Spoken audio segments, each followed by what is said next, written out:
Some people can watch the replay here too. Here we go. Here we go. Here we go. Here we go.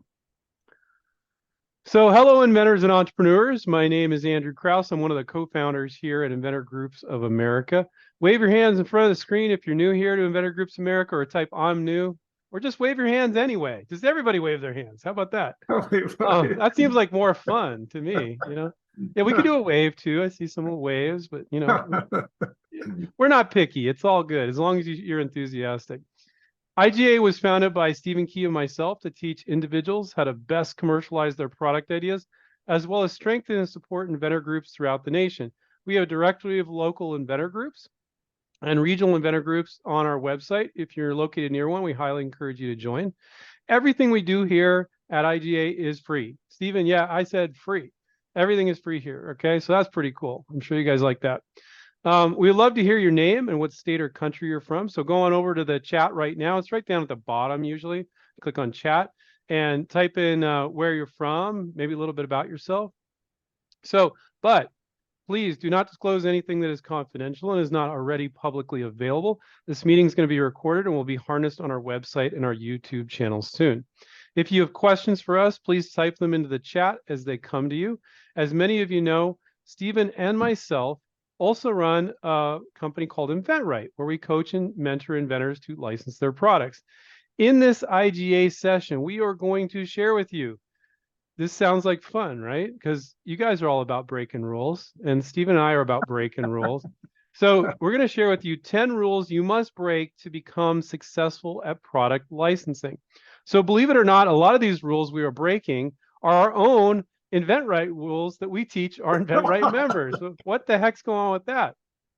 So you see, we are the most current company in the world you can find when it comes to what I call grassroots inventing. So what's grassroots inventing? Well, I mean, grassroots inventing is an inventor or a small company licensing directly to big companies.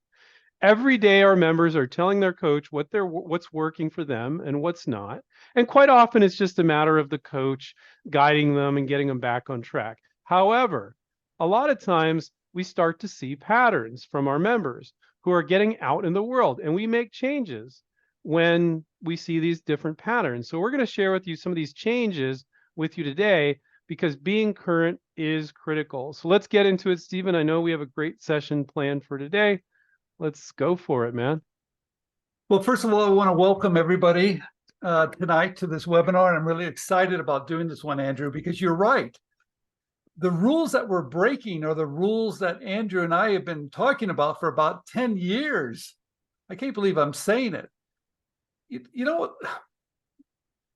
To say that we're breaking rules, that's really hard for me to say, because we've written about it, we've done videos about it, and now I'm saying, all right, we've got to look at this a little bit differently. And I'll tell you the reason why. For the last 4 months, I decided that I was going to start pitching products again. Yeah. So I took on a few projects from some people and some of our students, and I went out there just like you're doing every day. And I thought, all right, I'm going to get in the fight and start pitching ideas. And you know what I realized? Andrew, you got to put me on the big screen. I hate that. I did. You know, no, you don't want a big screen? I don't want to we're going to go slides soon. All right. If you do, I'm going to get way back so you can't see me. So anyway. Now I for some reason I can't find the button. You may. Here we go. That's good, Andrew. I'm just kidding. There we go. So what I realized, I was getting very frustrated. And I'm sure you're feeling the same thing. And I didn't know what to do about it at first. So I kept on trying a couple different things that we've been teaching for years. And I realized things just aren't working today. And I'm pretty determined. In fact, I was really irritated. I don't get mad. I just get irritated about something. So I just stayed with it. I stayed with it. And I finally realized things have changed. And the reason why they've changed is because it's gotten noisy out there, right? I mean, how many emails are you getting every day? How many connections are you getting? Can you imagine companies, right? The co-founder of Netflix says, he said, I get 1,000 emails. How are you going to stand out? And when you start to really think about it, if we're going to pitch our ideas or make relationships with companies, we need to learn to stand out. And so it's really important for me to share this information, because once I got really irritated about it, I started changing things up and it started to work.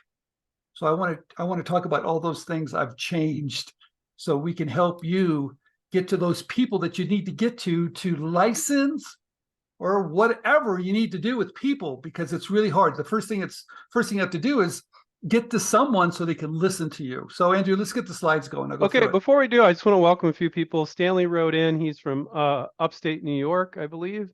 No, Great Lakes region, sorry. And then Doug and Melissa. Melissa and Alice and Doug, I think, upstate New York. We got Ola, who's from Sweden. It's 1 o'clock in the night for him, I think he Oh, said terrible. here. Breton, from Perth, Australia. Fantastic. Oh, there's Ola right down there. Cool. Breton from Perth, Australia. We got Norman from Quebec, Canada. Very cool. Jennifer from Philly. We got our very faithful Celeste from South Africa. She runs an inventor group out in South Africa. Um, let's see. Yeah, and then Margie from Pittsburgh, Frank typed in, Michelle. I just want to welcome everyone. Oh, Michelle from Montreal. So good. Nice to, because you guys can do licensing from around the world. Do you want me to throw up the slides, Stephen? Let's get Yeah. going. Okay, cool. Just wanted to welcome a few folks there. All right. All right, let's go to the next one. Oh, let me go full screen first. Hold on a second. There we go. Okay. All right, here we go.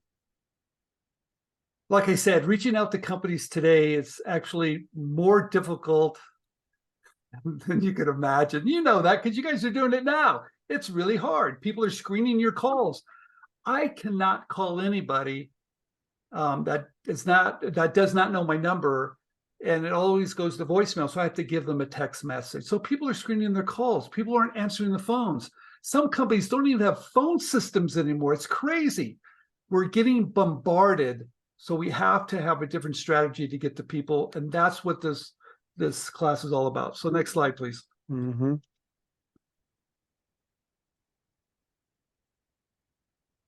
How do you stand out?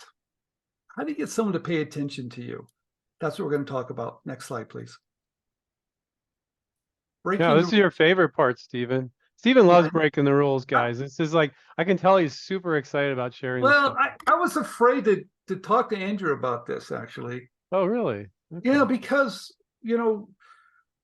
we've done so much work and we have so much content with this, with what the steps you should take. And now I'm saying we got to rewrite this somehow.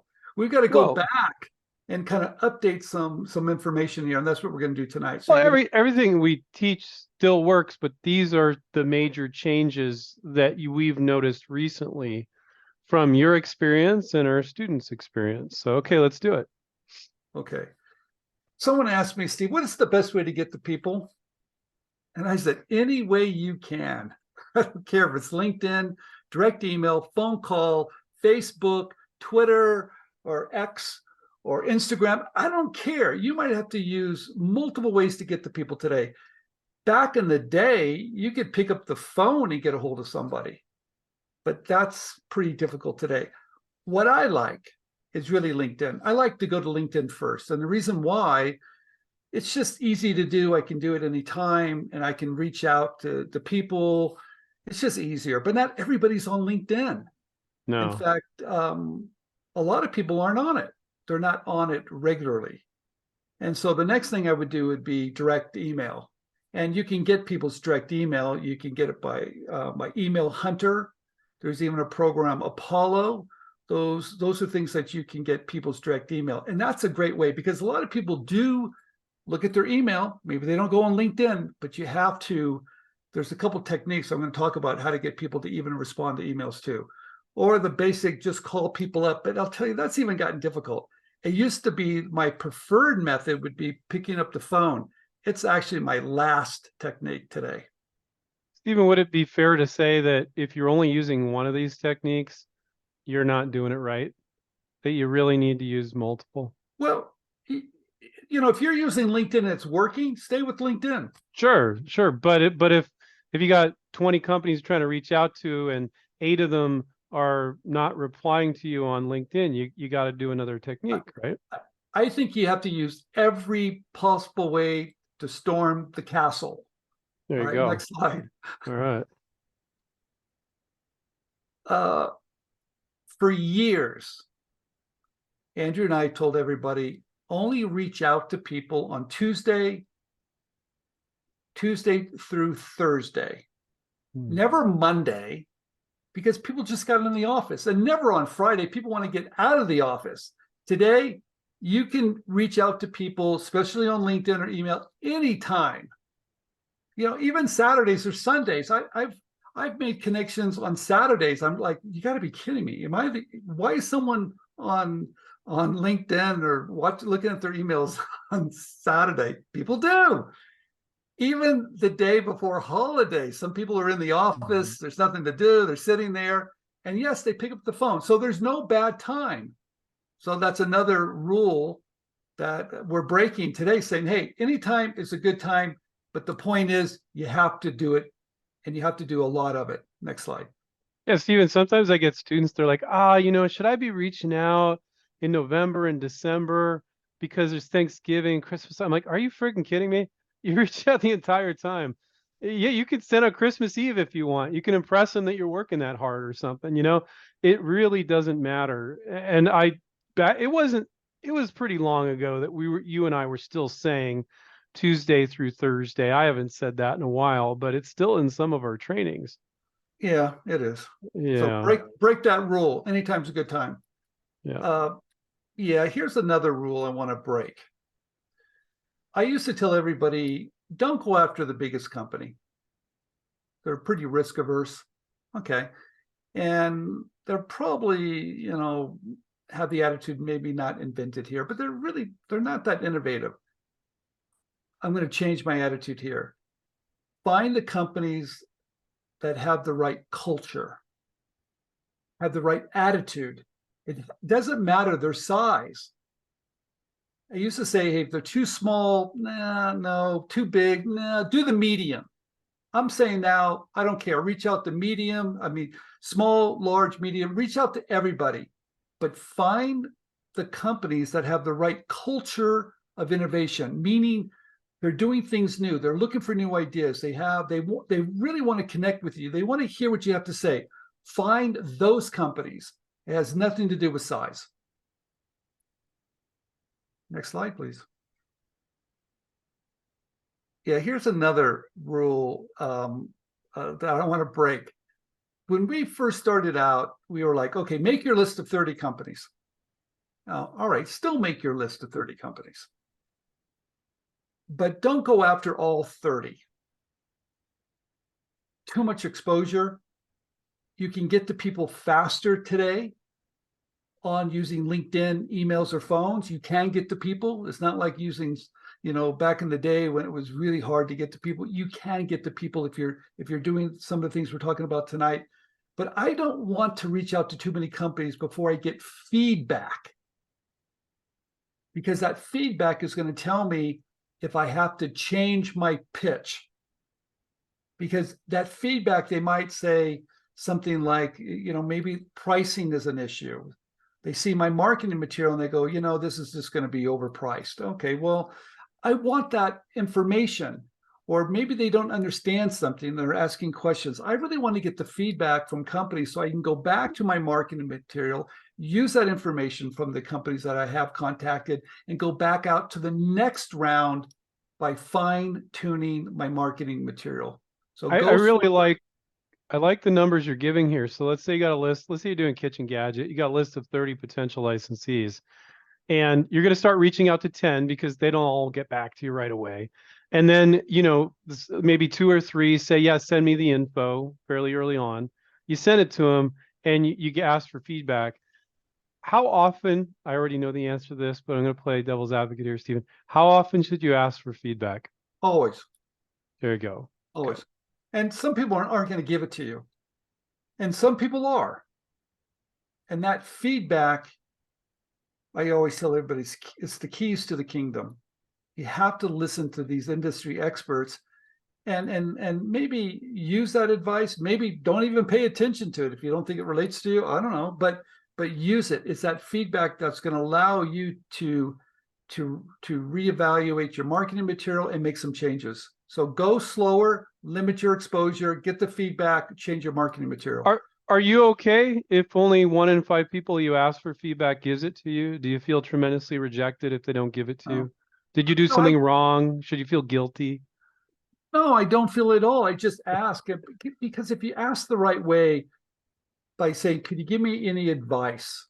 You know, people love to give you their advice, right? So ask for it. The one thing I noticed, I was pitching this one particular product, and I thought I had the benefit of the idea correct.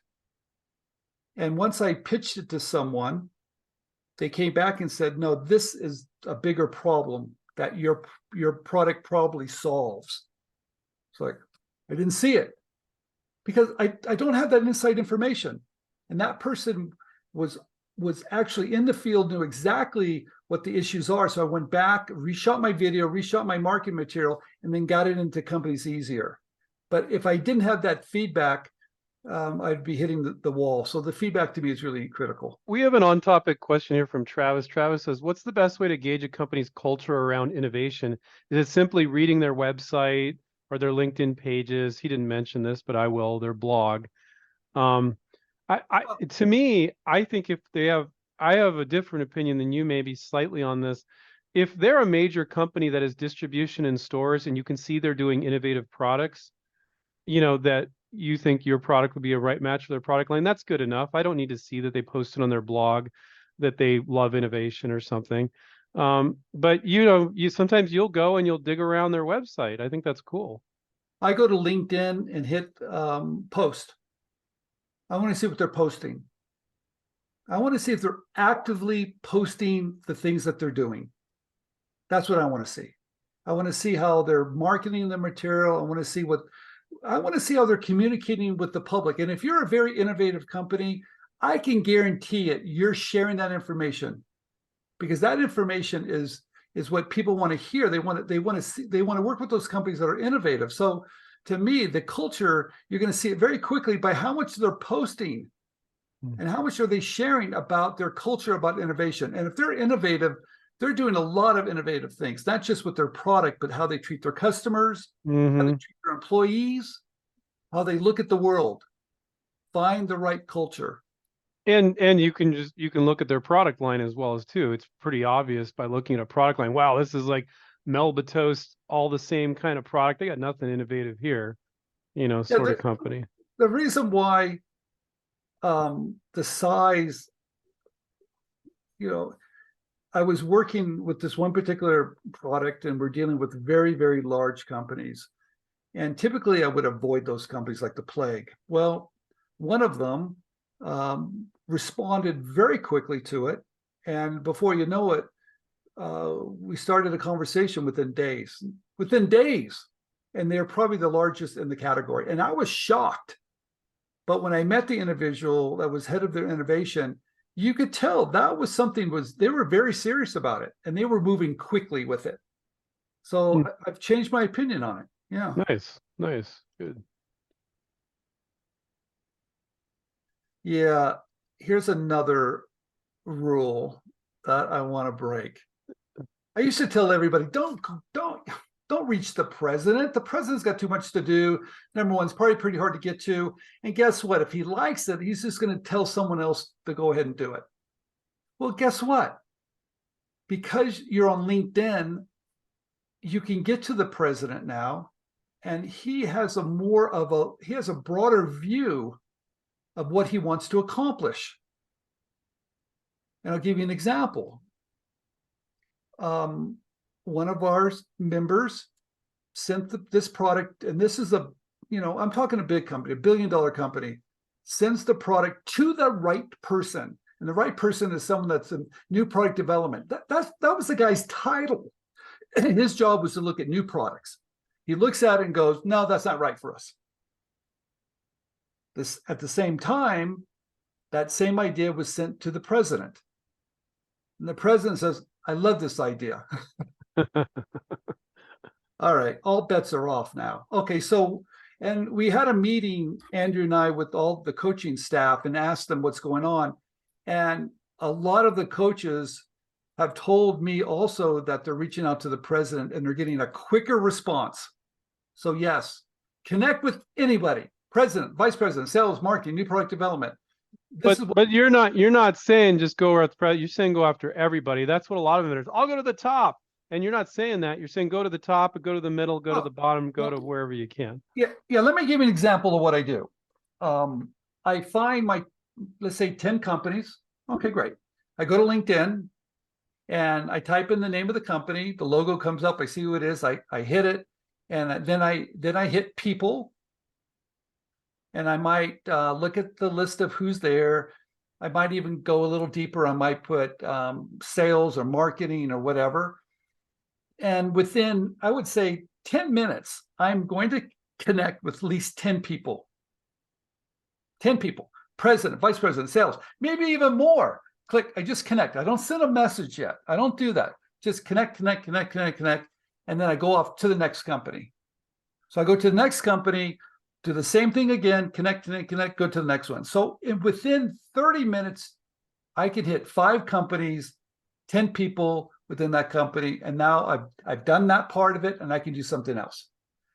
That's how fast it is today, right? And within, I would say, sometimes they connect within the hour, sometimes it's 24 hours, sometimes they don't connect at all.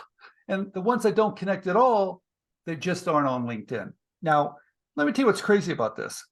Just today, one of our members is reaching out to McDonald's and Burger King's and Wendy's and all the top fast food companies. I told him pick 5, he picked 8. He reached out to 10 people, and I talked to him today. I said, how fast did people get to you?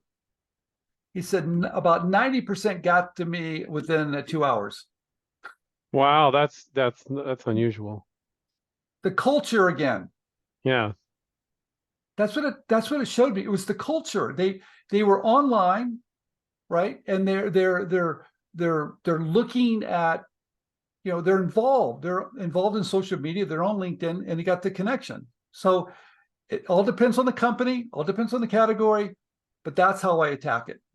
All right, let's go to the next slide. They got to keep on top of the market, make sure people keep eating junk food. I'm worried everybody might go healthy one day.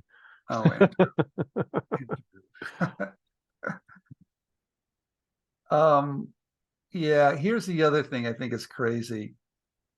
When Andrew and I first started out, we told everybody, don't tell anybody you're an inventor. And the reason why, I think a lot of companies had a bad experience working with us inventors. For some reason, maybe we were asking for too much, or maybe we weren't presenting ideas correctly, or for whatever reason, I think they thought of us as being kind of like crazy in the garage. Kind of like walking around with a tinfoil hat. Yeah, kind of. But I think it's changed today. Yeah. I mean, when you have companies like Intel saying, celebrating Inventor of the Year, or IBM celebrating all the patents and inventors, and when you have all these other trade associations are celebrating inventors, they're not celebrating product developers, they're celebrating us. So I think what's really weird, so be proud if you are an inventor, and don't say, hey, I'm a product developer. You still can, but when you say you're a product developer, you're like everybody else within the company, most likely. But if you're an inventor, that gives you kind of a point of difference. So I'm going to say, I'm going to break this rule and go for the inventor and see what happens. Okay. And so you're saying that, large corporations are actually using that because it's kind of cool. And let's be honest, because it's newsworthy. We had always said in the past, say inventor to the news, to news outlets, because they love that word because it sounds interesting. But hey, for companies, be conservative, use product developer. And now you're saying corporate America has adopted that because it is kind of cool and it's become more mainstream. So it's okay to say inventor again. Now, if you combine poor outreach, crazy emails with poor marketing materials and use the word inventor will not save you from that. If you don't do a good job, if you don't act professional, It's not going to save you to use the word inventor. It'll just validate what they might have already thought. Well, I'm going to show you how I do the pitch in just a minute, because that's even changed too. Okay. Yeah, here it is. People always ask me, Steve, people probably respond to you because they know who you are. No, they don't know who I am. And they don't care what I've done years ago. They care about what you're doing for me today. And I've also realized that because people are so busy, you've got to be really short and to the point, right? And this is what I've realized, because I played with so many pitches. I used to tell everybody, hi, my name is Stephen Key. I'm a product developer. Do you look at outside innovations? Do you embrace open innovation? I don't say any of that anymore. Forget it. I go faster to the point. I might say, hi, I have a patent pending new sustainable packaging solution that eliminates plastic. The benefits are it's cost effective, got great billboards for advertisement, and it runs on existing equipment. In 2 sentences, I'm giving my IP status, what my product is, and what the benefit is. 2 sentences. I'm really going to the pain. The pain is the pitch. The pain is the pitch, right? So it's short, to the point. Now, if you're in an industry where you've been in an industry, let's say for 25 years, I might say, hey, I've been in the plumbing industry for 25 years. Yeah, that's credibility, no doubt about it. Use that too. But, it's another line, it's 3 lines. It's not even a paragraph yet. It's just really short. Then I'll say at the very end, may I show you a 1-page sell sheet? If I have a video, I might say, may I send you a short video, a 1-minute video, demonstrating what I'm describing, right?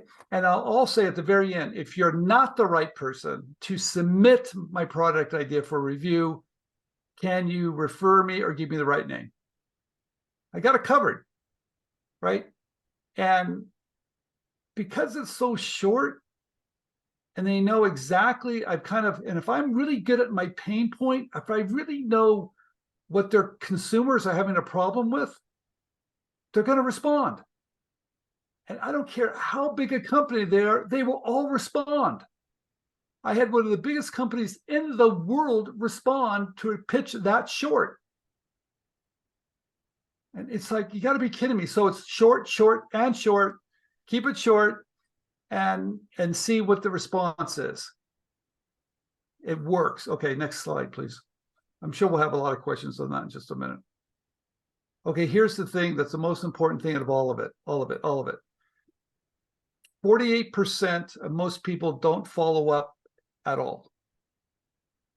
Out of 48%, 25% only follow up twice. Success happens when you follow up 6 or 7 times. You guys, this kills me. This is the thing that's so bizarre about all of this, but it makes perfect sense. If an email comes into me, let's say, hold on. If an email comes into me, I see it. I don't do anything about it. I don't know who you are. I'm pretty busy. I might glance at it. I might even read it. If it's too long, I won't read it. I might look at it and go, okay. And then I go about doing other stuff. And I forget about it. But if it pops up again, oh, there it is again. Let me take a look at that. Oh, I might take a minute, read it now. Oh, it came in again. Okay, I might look at it again, and I'll probably forget about it. But when it comes again, you start to notice it. It's on your radar. You remember it now. And if you keep on following up, I used to tell everybody, be a polite pest. I'm breaking the rule. Be a pest. Okay? Because you have to stand out. Your product has to be so important in your mind, they need to see it. They need to give you a yes or a no. And we always feel like we're bugging people. No, you're not bugging people. You know what you're doing? You're taking your product and you're telling them this is important. You're being a pro. And I actually like when people send me stuff. I tell everybody, if you send me something one time, there's a good chance I'm not going to respond. I'm just too busy. I get too many. But if someone keeps on doing me a favor and sending it again, you're helping me. That's what you're doing. You're helping me, and you're standing out at the same time. So, and I tell everybody, I used to tell everybody, give them a couple of weeks. No, forget it. Give them 5 days. Now, what do you say? Hey, just following up. Want to make sure you got it. I know you're very busy, but please take a look when you got a second. Hey, it's me again. I hate to drive you crazy, but this is really important. Have fun, have a little sense of humor with it. What I do, so I don't drive myself crazy with the follow-ups, I make a kind of a chart of how many times I've followed up. I make a game out of it and go, you got to be kidding me. I followed with that guy with 10 guys. 10 times I followed up with that guy. He hasn't responded yet. I'm going to do it again. Have fun.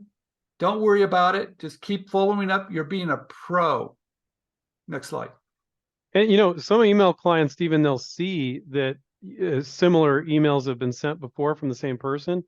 But a lot of our students, what they'll do is they'll click forward and they'll send it again, but they'll show that there was another email below it, right? So they can see like, oh, if they're really not paying attention, oh, this guy's been trying to email me for 2 weeks. Oh, I'm going to reply. I'm not interested, or this is interesting, or what have you. And that's okay. The thing you don't want to do, guys, is email them, go, did you get my email? No, you want everything attached again. You want them to see that you've been reaching out before. That's okay. A little guilt, or a little just, I like the way Stephen put it. It's just like, oh, I appreciate this guy. I'm freaking busy. I'm a marketing manager. I got all these projects. I got way too many emails. I appreciate you sending it a couple times, especially if you got good marketing and you're not rambling in the email. They're not going to look and go, hey, there's no red flags here. They're just trying to reach me. If you write me a page, I'm not going to read it. I don't know you. I don't know you. Never. Right. And I see a lot of people doing that. They send me something that's so long. I want to tell them, for one thing, you just can't write something that just without having it break it down with paragraphs. I mean, it's like, got to be kidding me. It's the worst communication ever. Keep it short, keep it to the point, get in and get out. But here's the other thing too. If someone's not responding, you could ask them eventually, hey, if this is of no interest to you, please just say not interested. Do that too. Ask for the no. It's okay. But get a yes or get a no. Right? But don't stop until you get either one. Okay. This is really interesting because I realized that you might have to try a couple other tricks, I guess. And this does work. I'm really surprised how well this works. I'm going to start with finding ex-employees. I never thought this would work, but I actually found that people that just moved on to another job will actually respond to you really quickly. Maybe because they know they've been pitching so hard trying to get another job, they have some empathy for you, so they kind of respond. But I found that these ex-employees will respond to me, and they know the right people to point me to the right people or the right department, and they're willing to share that information. So I go with ex-employees sometimes. I also go with creative people within a company. I'll reach out to sales and marketing, all the high levels. Then I've reached out to someone in the creative department. And the reason why, we're like-minded. There's a thread. There's something about creative people that kind of connect with other creative people. And I made some great relationships at companies going in that door because we share the same desire to create things, to share things. And so I think it's a great way of doing that. Takes a little bit longer to build a relationship, but I think it's a great one.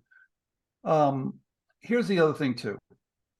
And this is what the co-founder of Netflix said. He goes, look, if you want to get my attention, when I post something, read it, understand it, and ask a good question.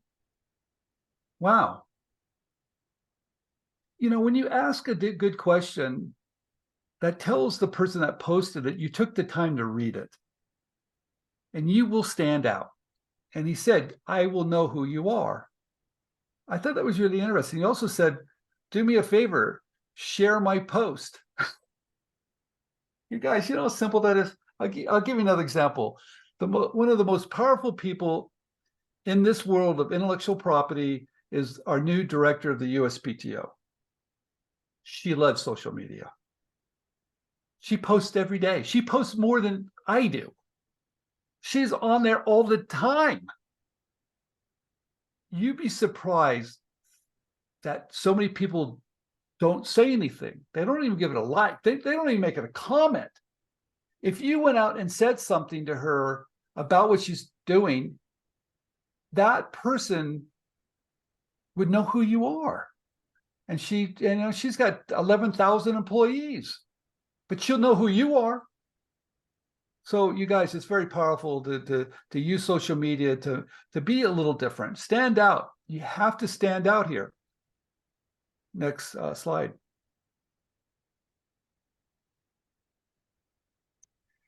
Yeah, this is really interesting. This is very, very interesting, you guys. Let me tell you what's happening too. We're in an environment of caution a little bit. Companies are being a little conservative. Okay, so you need to stand out with your marketing material. Yeah, because once you get in, you cannot just can't be lazy about this. You're going to have to up your game a little bit. Now, not always. I don't think this is a thing you have to do, but I would try it. They will love you for it. Send the one-page sell sheet. We always talk about it at InventRight. It's your one-page advertisement of what your product is. Perfect. Send that. But maybe think about adding a second page. And that second page is going to help them make a decision. Because sometimes when you send the one page, of course, there's not enough information on that, right? And the more information you put on it, it starts to get cluttered. And before you know it, it's not a great selling tool any longer. So what I want you to do is consider something that they're always going to be thinking about. How does your product stack up against the products that are on the market? They're thinking about it. What's your point of difference? Tell me your wow factor. So I would have a second page that shows here are 5 similar ideas, like a little chart, and then have yours and specify why yours is different. Let them see it. Because you guys, if it doesn't have those types of points of difference, maybe you need to rethink it and come up with a better idea. It's one of those things that they're going to look at, and it gives you another opportunity to sell. I love it. Another opportunity to sell the benefits of your idea, right? I would really consider that. Andrew and I are seeing the most remarkable marketing material that I've ever seen today. And maybe it's because, we have a design studio at InventRight. Maybe because the new technology, 3D computer generated graphics. I've just seen the most incredible things. And I've seen companies, the biggest companies on the planet, get interest from a 3D computer generated model because it looks so good. If you're doing your own marketing material, your own sell sheets, you were stabbing yourself.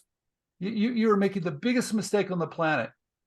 Up your game with great marketing material, up your game with good copy, up your game with maybe a second sell sheet. And here's the other thing too. If you want to get a good one-line benefit statement, right? I know Leo's listening to this. If you want really good marketing material, really good one-line benefit statements, use ChatGPT. You guys, that's such an incredible tool. If you're not on there, get on there, because what I'll do today, if I'm going to write an article, I will do a prompt saying, I want 10 titles showing the benefits of this, or I want 10 titles to talk about the strategies of this and why it's important. Just play with it, and you'll be amazed at what they come up with. It's like the greatest copywriter in the world, that Chat GPT. Now, it's not perfect. You got to, some of it's not great. Okay. You might have to play with it, but at least it gives you a way to see how you can take that one-line benefit statement of your product and really make it shine. Right? Give it power, give it oomph, give it like, yeah, I want that. So consider that. So what I'm saying is today, because of people being cautious, because companies aren't, they're a little risk, they're laying off, they're watching the market, they're playing the safe game. They're playing the safe game right now. You got to elevate up. Give them everything they need to make a good decision on why they should take your product. So All Stephen, we still are firm believers in a one-page sell sheet where they look at it and they go, oh, if our customer saw this, they would want it. And they get it in 6 seconds. And so what you're saying, it's not an extra sell sheet, it's an extra page showing a competitive analysis, if you will, and your point of difference. So it's not a second page to ramble on and on. We've never believed in, nor do we still believe in, PowerPoints. You know, it might be something you show later. I have so many inventors that are like, I've got a 25-page PowerPoint on my product. I'm like, oh my God, no one will fricking look at that. So we still believe in a one-page sell sheet, but it's a second extra page that's a competitive analysis. Maybe you have pictures of a couple products, your product, and you're just driving home your point of difference. And that's what it is. But it's not another second page to throw everything in the kitchen sink in there. It's a competitive analysis, basically. And I was on a call this week with part of our members that were pitching a book. And it was my literary agent. And I told them right away, you guys, the first thing you need to do, and I can tell you right now, you better do your homework. And you better know your point of difference, because this person knows the industry. This person knows the competitive products. And if you haven't done that, work, you'll never get a second chance. If you don't do that, you'll never get a second chance. Right. And so sure enough, they did it. And she complimented the group. Thank you for showing me a snapshot of why your product is different than the rest. It just worked. And that's what you need to do too. All right. Next slide. Yeah, I'm a big believer in moving the conversation quickly off some of these other platforms as quick as you can. And I want to move them to Skype or Zoom or Microsoft Meeting. I don't care what it is. I want to get them off of LinkedIn or an email. The reason why, I want to have a conversation, because I realized that the way to get to a licensing agreement, I was telling Andrew this, is really listening and asking questions so you can come back and give them answers to get the deal. If you're still selling, you're going to make a mistake. You already sold it. They already want to talk to you. So once you move from that, an email or whatever you're using, and you get them on a Zoom call, you look at them, this is what I want you to do. I want you to ask, first thing I want you to ask them, what is it about my product that you love so much? What is about my product that you think is going to be good for your customer? First question. Because that information... You're jumping to the next slide. We're still on this slide. I am. I'm combining them now. I'm combining them. What's the next slide? All right. Go to the next slide. Yeah. So you're going to go from LinkedIn to an email to a Zoom or Skype meeting, so you see one another, right? You're having a conversation. It doesn't have to be formal. It's not formal. You know what it is at the first time, this first call you have? It's not talking about royalty rates. It's not talking about minimum guarantees. It's, what do we talk about each other? It's kind of like being a little social. It's like going to a party and go, tell me about yourself. Now, I'm a firm believer of asking good questions first. And it's not about you. It's not about your product. Ask them. Now, the reason why I want you to take this approach, you're going to take that information and you're going to be able to use it later. But if you're always talking about you, you're not going to be able to get this information. So the first thing I want you to ask, always know who's in the room. If they're gonna come in, ask who's in the room, because if I'm marketing, I'm gonna be more concerned of how to market my idea. If I'm manufacturing, I'm going to be concerned about manufacturing and costs. So people in the room will have different objectives. I get it. So I always thought who's in the room so I can prepare. I ask them who will be there so I can prepare. Once I get their names, I find them on LinkedIn. Okay. So I get there. It's casual now. Hey, you guys, thank you for the call. It's really great. First question, what is it about my product you guys really like? Please tell me, because I'm not quite sure. I know why I like it. What do you see in it? That's going to help you in case this relationship doesn't work. You can use that information later. It's going to tell you how interested they are, right? And that might give you an insight on their level of interest, kind of to use later. I'm also going to ask them this: how important is intellectual property? I want to know. I don't want to know later. I want to know now. I also want to know, and if they're a big company, where would you like intellectual property? Oh, you think patents are great? Fantastic. Do you want would you prefer, do you like protection in other parts of the world? Where would we like them? I want to be able to ask those questions. The reason why I can come back and change my strategy. You know, if IP is important, I might have to redo my PPA, or I might have to file another one, or maybe a design patent or something else. If it's not that important, okay, great. If they're telling me how important it is, I might use that when I negotiate the licensing agreement to get them to pay for it because they told me how important it is. You guys, you have to ask really good questions. And that's one thing that Andrew and I and our team have really realized of how to get the deals done. I'm going to say this one thing I've learned. People say to me all the time, Steve, thank you for the books. Thank you for the videos. They're really great. I will call you once I get a licensing deal. They never call because they made these mistakes. They weren't able to lead that first conversation into a deal. They went out of sequence. And if you go out of sequence, you have risk written on your forehead, risk. And you think on your forehead it says opportunity. But if you're going out of sequence, asking questions that don't really help them, you're going to send a red flag that maybe they shouldn't be working with you. So that's why I like to ask questions. I like to ask them also, what's important to you? What are the things that you're concerned about? Because maybe they're concerned about cost, right? And if they know that, then maybe we'll get to this slide in just a minute. That's something I need to focus on a little bit more, and I'll get to how important that is in a minute. So be prepared. Don't talk about you. Listen to who's in the room. Ask good questions. Because if you don't do this correctly, they will run as fast as they can from you. Next slide, please. Let me just give one comment on this subject. If you get interest from a company and you just merely respond to the questions they ask you, you'll probably never close a licensing deal.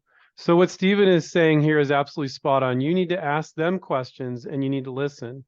But you shouldn't just respond to their questions. Sometimes they don't know how to conduct that call. The marketing manager loves your product, but he's never done a licensing deal. The company's licensed 5 products, but you're talking to him and he's asking stupid questions. So, I mean, there's no such thing as a stupid question if they're asking it, but you need to ask them as many questions as they're asking you.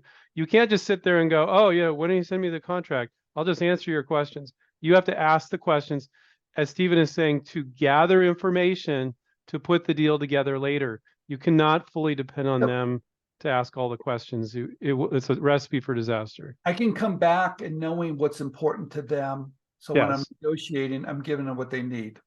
It's really simple, guys. Right. Number 10, people always trip up on this. You ask for an NDA too quickly, and they're going to run for the hills, man. And the reason why NDAs are not protection tools, NDAs, and if they're a really big company, they're probably not even going to sign one. So you have to know when to ask for one, because there is a time to ask for one, but you're not asking for one because you think they're going to steal it.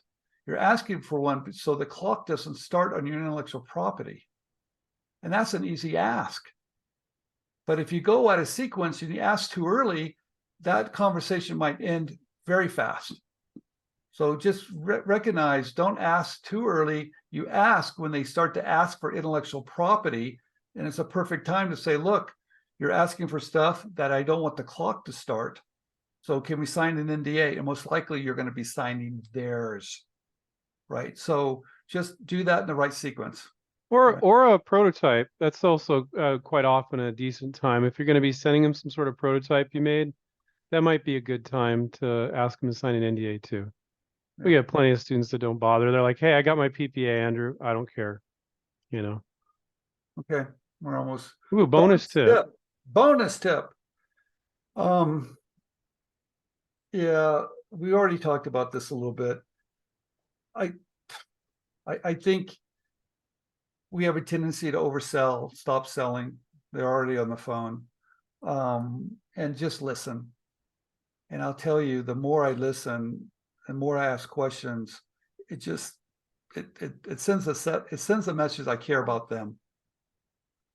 And truly they have the leverage, and you need to really satisfy them, right? And it seems to go a lot easier. But let's go to number 12. I think it's more important, actually.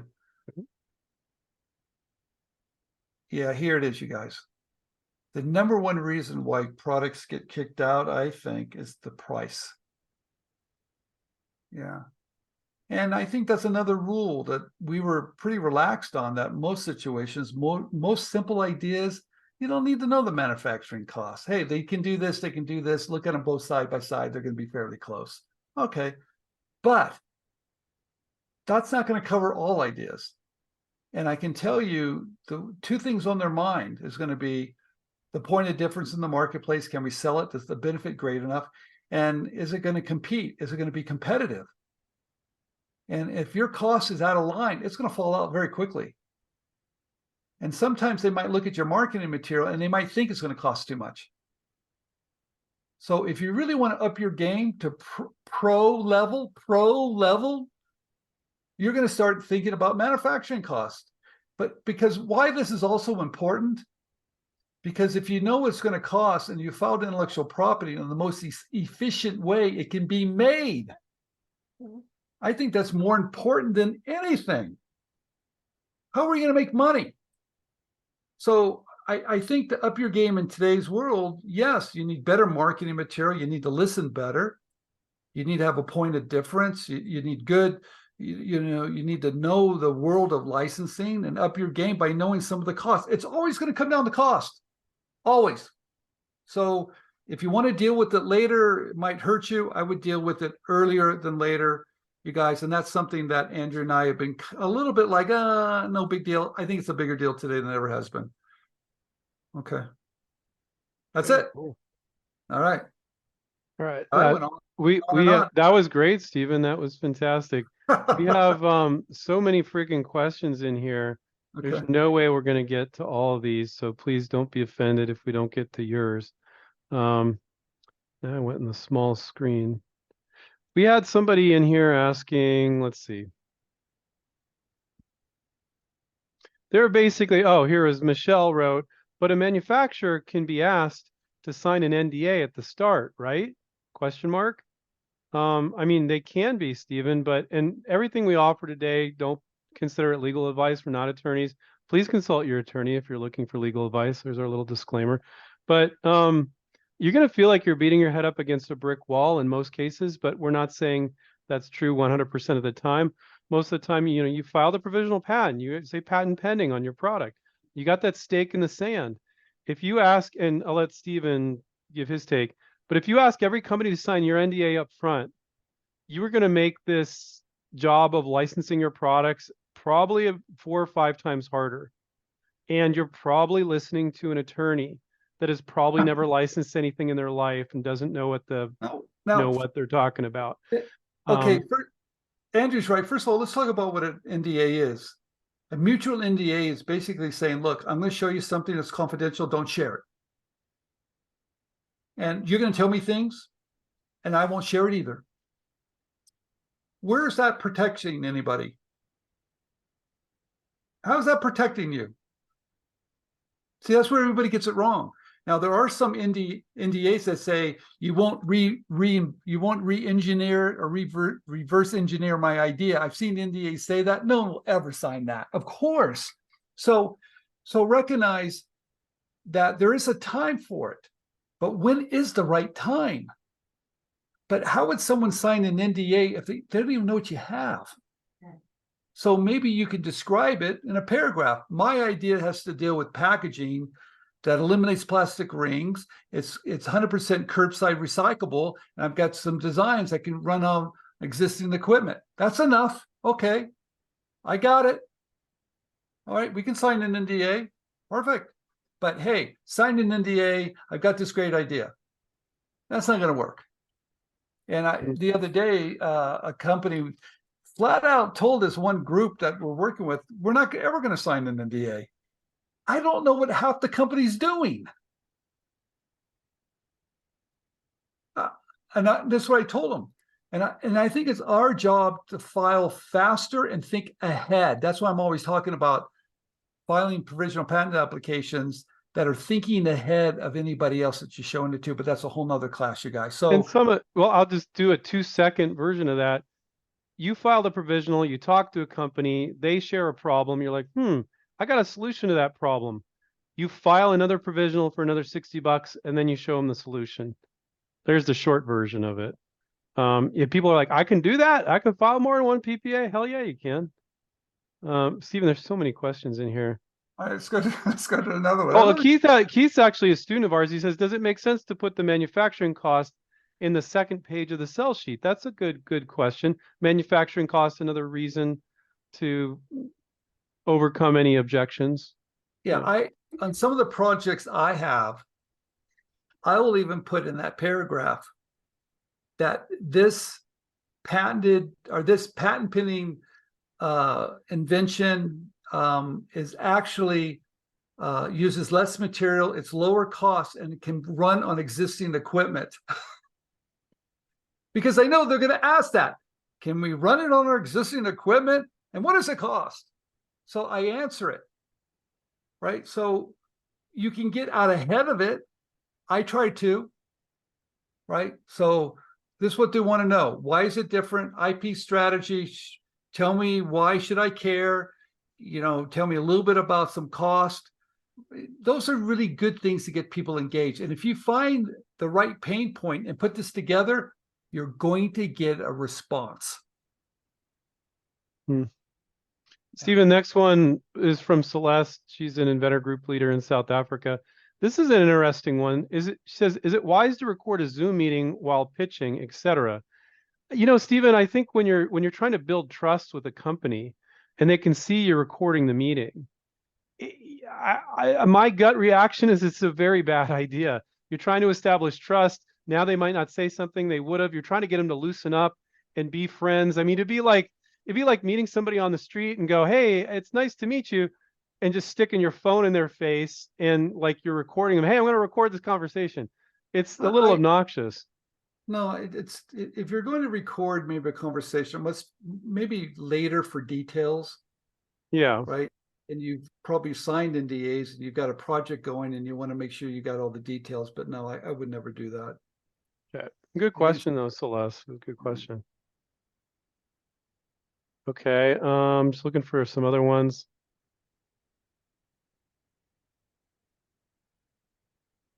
Jennifer was saying, she was commenting on what somebody else was saying.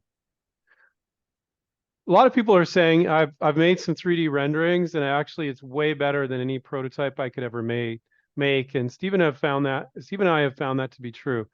I do see some inventors where that prototype's so good. I'm like, dude, you don't need a virtual prototype. But I'd say that is more the exception.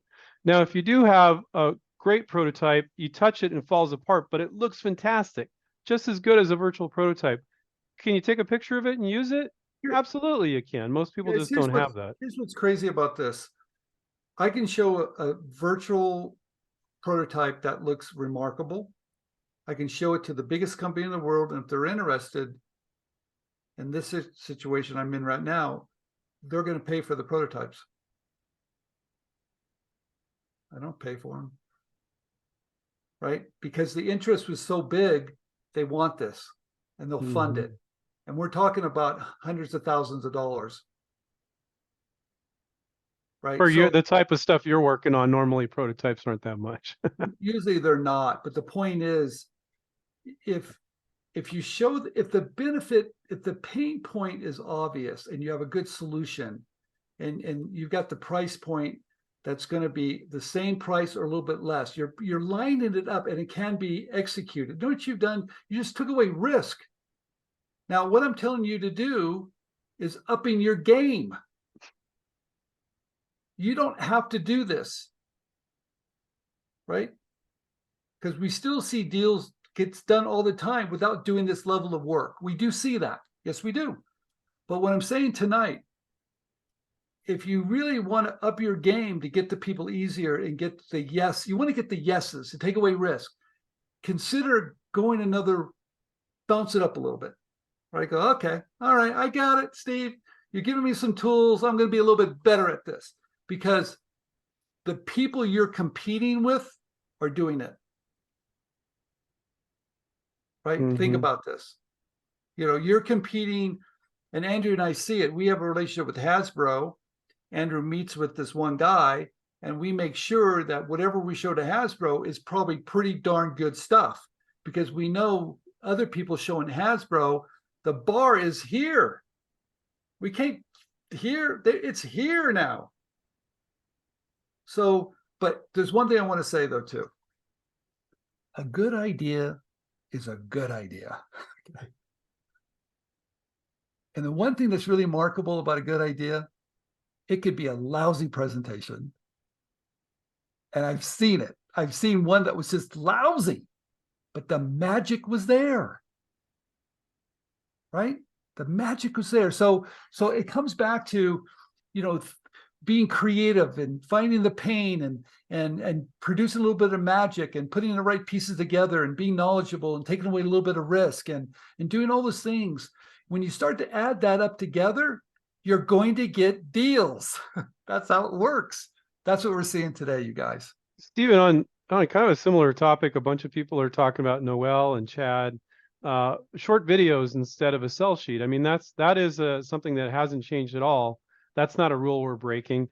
Some of our students, they'll have a sell sheet, just a sell sheet. And we're like, oh, that's fine for this product. Others will have a sell sheet with a link to a YouTube video unlisted so nobody can see it except for the people that have the link. And then other people will forget the sell sheet, just do a video. Videos can be great, and they aren't necessarily what you think. They could be a series of static images of somebody narrating and captions. They could be some moving images.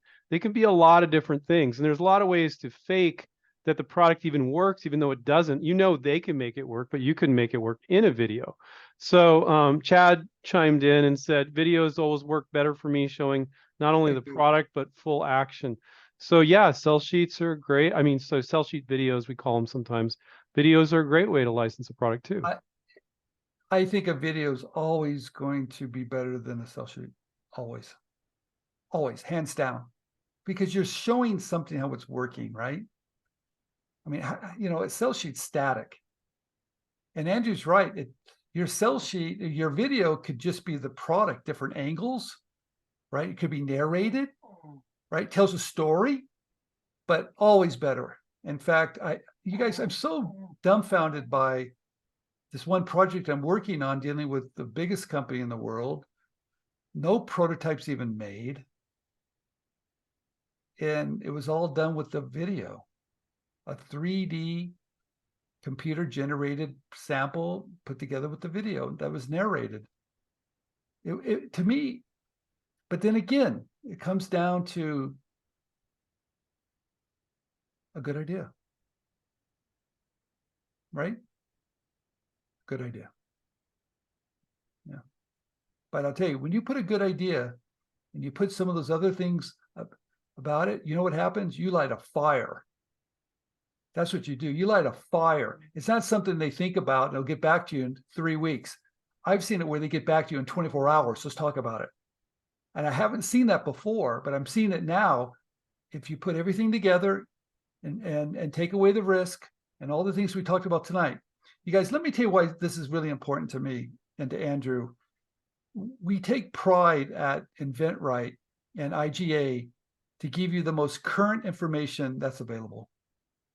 And the only way we can do that is with talking to companies, pitching ourselves, being actively involved in the process of what works and what doesn't work, and keep thinking. This issue of pitching and getting into companies has irritated me so much in the last couple of months that you're going to see some other things that InventRight's going to do that's going to shock you. I told Bev about it about an hour ago. I got irritated. And you don't want to get me irritated. And I got irritated. And I said, look, we got to find a better way to do this. And this information is going to help you, but you'll see in the next couple of months something InventRight's going to do that we have never done before. Because I want you to be able to get to companies with good ideas. That's how it works. So there Stephen, you go. There was a question earlier, and I forget who asked it because there were so many in there, but I'll paraphrase it. There was a question, and I think it was from an InventRight student, or at least a fan. And historically, we always taught people, always ask permission, LinkedIn, email. I have a product that I think is the right match for you. Can I send you a sell sheet, a one-page sell sheet, and can you give it a 30-second look, or whatever you want to say? There's a lot of different things you can say. So they were asking the question, should I still ask, or should I just send my marketing materials? So now we're in the mood of breaking all the rules and everything. My opinion is you should still ask. Have you been breaking that rule at all? I think you have to look at the company and feel good about the company and make sure they have a good reputation and you've done some homework. You know they work with us and they treat us fairly. But even with that, if I will only show it if it's patented without asking. If it's patented, I'll let it fly. A provisional is good enough? No, I won't do it with the provisional. Okay. No, it's just, you know what it is? It's kind of courtesy too, right? Right. It's a little bit of courtesy too. And I think it's polite to ask because, sometimes they might they might have a policy that you don't know about, so they won't click on it anyway. You're being very polite, but I'll tell you, it's really hard for them not to click on it. If your pitch is good, it's hard for them not to click it. Well, there's not even a click. They're just going to see the PDF in their email. They can't look away. They got to look away. And now we did have this is an anomaly, but I remember a while back, it was a couple years back, we had a student that sent straight to the CEO, sent a sell sheet, and the CEO got really, really pissed. Said, "You sent this to me. I didn't give you permission to send this to me. What if we were working on something similar?" I don't find that to be typical, but they did get really upset. It's unsolicited. See, here's the thing: it's unsolicited. And that's so they're kind of opening the door when they say yes. So they might be irritated about that too. But realize if it's patented, it doesn't matter. Yeah. It really doesn't. It doesn't matter if they're working on something else. It doesn't matter at all because it's patent. They can find it anyway. That's why even with that though, I like to ask permission. But I think it's just a courtesy, right? Because you don't know their policy. So yeah, I think it's okay. But no, I have some of the products I'm working on are patented, and I have gone ahead and I said I'm going to let it rip. Okay, good. But I know, but you have to just be a little bit cautious too, right? Okay, every situation is a little bit different. Yeah. So Stephen, we're about 11 minutes past the hour. I think we need to wrap up here. Is there anything you want to say in closing? No, I just want to thank everybody for showing up tonight. We had a very good crowd tonight. It looks like we've had way over 100 people plus. Yeah, like 150 at one point there. Yeah. Yeah. So keep on participating. Keep on watching our videos. If you're on LinkedIn, make sure you link to us and just be involved. Keep pushing. Don't stop. Follow up until you think you're going crazy. That's the formula for success. I love it. I can't do better than that. So I'll just remind everybody to take care and keep inventing, and we'll catch up with you guys next time. See ya. Bye, everybody.